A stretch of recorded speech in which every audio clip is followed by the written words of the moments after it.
ngibula kakulona uphile uphuze uphumelelo phakathi kwaningi secela ukuthi member umuntu onikela lo channel so 9 ka 5 ntambama isona isikhathi ngisebenzisa ukungifonela au WhatsApp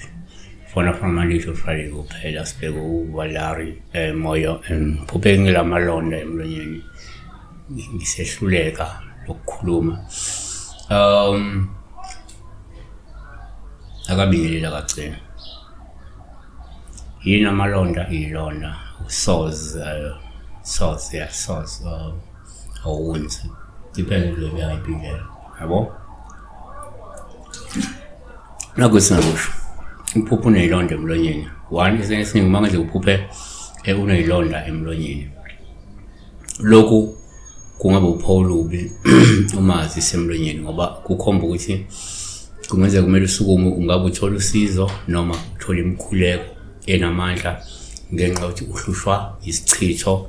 noma ke uzobanjwa ukugula. Number 2 omunye ngayibeka nje kwesinye isikhathi umuphupha unelonda kuzoba uphawulubi uma zisemlonyeni ngoba lokho kungavela kukhomba ukuthi umuntu okhathazwa indlela okhulume ngayo futhi uyazisola ngamazwi washilo komunye angalungile ngakho ke kumele uzehlise uxolise ngoba uzohluleka ukusiphendulela omunye umuntu uma kunenkulumo engalungile kunenkulumo embi ayenzile komunye ngaphupha sinelonda emlonyeni uma kulelona zenza ukuthi engasakwazi ukukhuluma ukuthi uzohluleka ukuyiphendulela uma kufanele ngabe uyaphendula ukwazi ukubeka iside lakho kahle yabo le story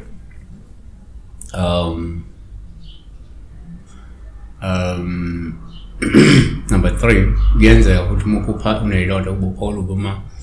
zisemlonyeni lungasho ukuthi ke kungenzeka uzobhekana nezinkathazo usizi ukuthethiswa kanye nokusolwa ngenxa yenkulumo embi oyenzile kwesinye isikhathi uzosolwa uzothethiswa suke uzobhekana nokukhathazeka ngenxa yenkulumo oyenzile nyamo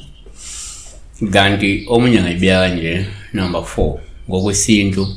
umuphupho unelonda kuyaba uphawulubi futhi uma zisemlonyeni olungasho ukuthi kungenzeka ushaywa izidalwa o yithongo ngenxa yenkulumo yakho ephambene nomsamo omunye umuntu kuyenzeka ngesikhathi akhulume into ezophambana nezidalwa zakhe ezophambana namathongo akhe noma ezophambana nezidlo zakhe iphuphe senelonda emlonyeni ali